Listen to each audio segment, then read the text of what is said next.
Amy with Fashion Toppings here. Today we're going to go ahead and we're going to make dust covers for all of our purses. And it's an inexpensive project and it is a nice way to save your purses. Because I know I have purses that I hold on to because I may want to use them someday, and then when I do think I want to use it that day, I pull it out of the closet and I'm sitting there thinking, oh, I don't want to take the time to clean it because it's been at the top of my closet for almost a year and a half now, and it gets dusty. And then when I started doing Little Black Bag, the purses started coming in these dust bags. I just thought it was the greatest idea. These dust bags are going to save my purses, keep them nice and clean, so that when I want to use them, they're clean and ready to go. So let's go ahead and get started. This is what we're going to be making, is a dust bag just like this that I got from for my Izzy and Allie purse from Little Black Bag yesterday. So we're going to make one. It's just a simple drawstring. It's almost like a laundry bag, which you can copy the same idea. You can use this for pillowcases and laundry bags too. But I'm making them for my purses today. So the first thing you're going to want to do is I use muslin. And the reason I use muslin is you'll find it in the quilting department of your local fabric store. But it's very inexpensive. But muslin only runs $1.99 a yard, at least the one that I got, $1.99 a yard. And once again, if you use your Joann Fabrics app, you can use the coupons 40 or 50% off regular price items. Can't get any cheaper than that. Okay, so let's see here. This was just actually one of my scrap pieces that I had left over, but I bought about 4 or 5 yards of muslin when I went to the store last time, because I also use this for tracing clothing to make patterns. So we want to fold it in half. Make sure your piece of muslin is big enough to go over the purse you want to make your bag for. Now I'm making it, this is my pink Coach purse. I don't want it to get dusty. I don't want it to get scratched in the closet, so I'm going to make a dust bag for this one. So first thing you're going to want to do is lay your bag down on your fabric to make sure that your fabric is big enough.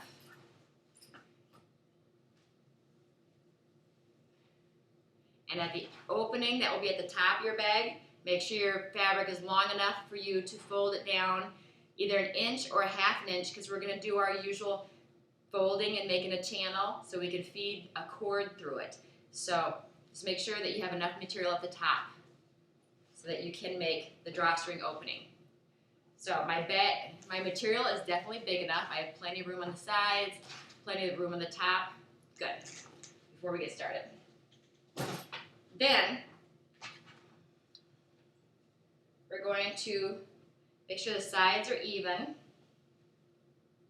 The top is even. We are going to pin down each of the side seams. So you're putting a side seam down both sides. So we're pinning it up.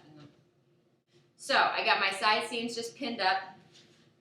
And this isn't a garment we're wearing, so we don't have to be, perfect or exact. Okay, one of the other things that I plan on doing with my purse dust bags is color coding the cord that goes through the top, the drawstring, color coding them. Like right now, I have a pink purse that's going to be in this bag, so I have a pink satin cord. It's a cording of some sort I got in the notions department at Joann's. For my brown purse, you have a brown cord. For my white purse, a white cord. I have a black cord. And so I was able to get almost every color but cobalt blue. So I got almost every color, so I'll be able to tell from all the bags in my closet based on the color of the drawstring what color purse I have in that bag. So that's one way to help you. The second way that we're going to be doing here at the end of the project to show you how to identify your purses is report covers. We're going to make a photo pocket on the outside of the bag so you can take a picture of your purse, and you have a picture in your purse on the outside, so when you're moving your bags around, you can tell exactly which purse is in that bag. So I have my side seams pinned. Let's head to the sewing machine and sew this up, and we'll move on to the next step. Let's go to the sewing machine. Okay, we're at the sewing machine. Real simple. We're just going to this isn't stretch material. This isn't stretchy at all. So it's easy, we can just do a single straight stitch right down our side seams. And I'm going to sew my side seams in on both sides. And remember, thread is always, both threads are always pulled to the back of the sewing machine underneath your foot. Put our fabric down. I'm lining up the outside of my foot with the fabric. Now you can do your fix or your back stitch to lock in your stitch. And once again, I'm doing a straight stitch. I always let the machine do the work.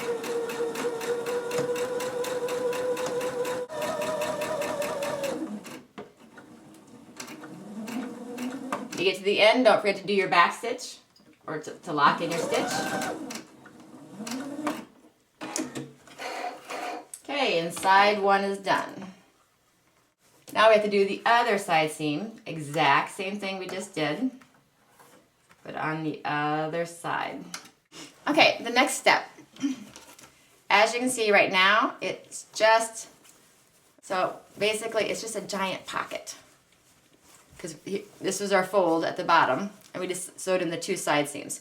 So right now, it is considered inside out because we can see our seams. And that's the way we want it. Now, let's make our casing for at the top. Just fold over the top, the opening, fold it over about 1 inch. That's usually standard is what I usually do. So I'm going to fold it over. I'm going to eyeball it about 1 inch.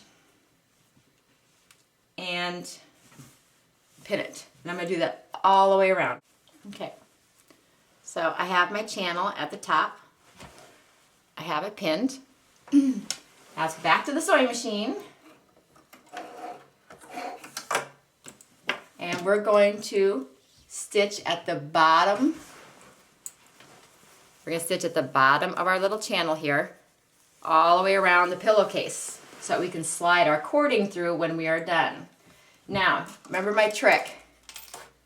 At a side seam, put a pin sideways. See how I put a pin in sideways like this? Everything else is straight up and down. I put one sideways pin in. That reminds me to, when I get to that point, stop sewing because we have to leave an opening to feed our cord through. But you all know how to do this part. So, straight stitch because this is not a stretchy fabric, so just use a simple straight stitch. Back stitch to lock in your stitch.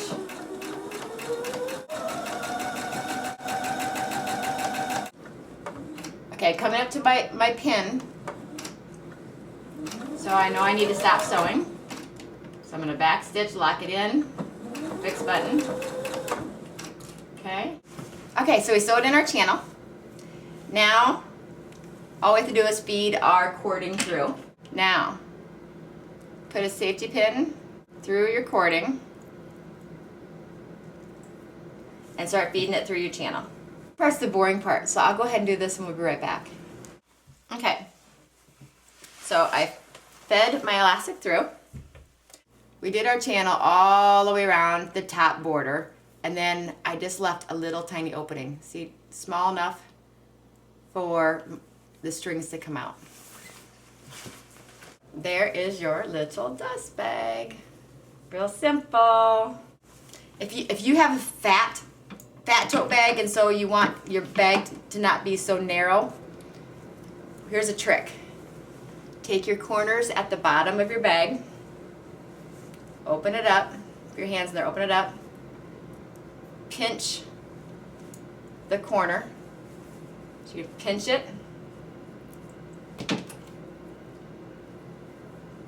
You're going to pinch it. See how I put a pin across it. I put in the sewing machine.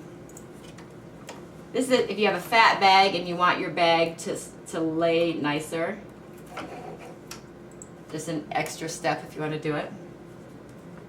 So I just showed you how I flattened my corners and just stitched across it. You don't have to do that. That's just an extra step if you want to. And the reason I do that is because when you turn it inside out, or turn it inside right, instead of having the sharp corners, that's how you get the flat corners, so that it lays flat, makes it a fatter bag. See, I just flattened out the corner. Now let's do it to the other side.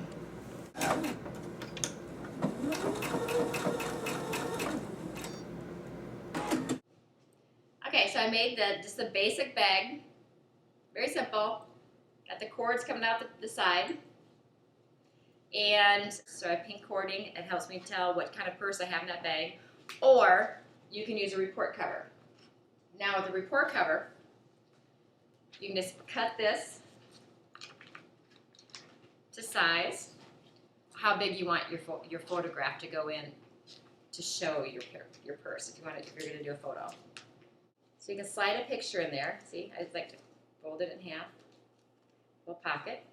I'm going to pin it to where I want it. Opening of it facing up. I don't know if you can see it. Take it to a sewing machine.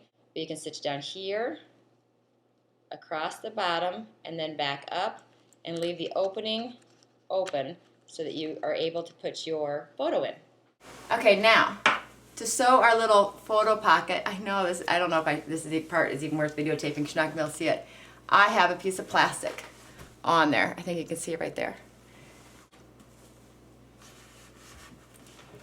Okay, and sewing through this plastic is like sewing through fabric. So, and I'm just using my regular 70 needle. 70 needle is what I use. It's got a sharper tip to it. But you can use a denim needle too if you want to, depending on how thick your plastic is. Okay, fix my stitch. See it? Sound kind of funny going through the plastic. Drop my needle. Pivot. Continue on. The sound is it just popping through the plastic. Pivot.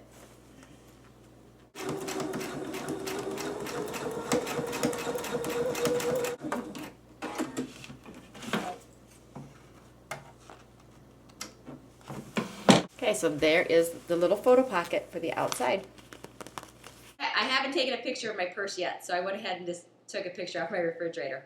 So it will have a picture on the outside of the bag. See? And it'll be a picture of your purse so you can tell what's in there. So now, let's put my purse in my new dust bag.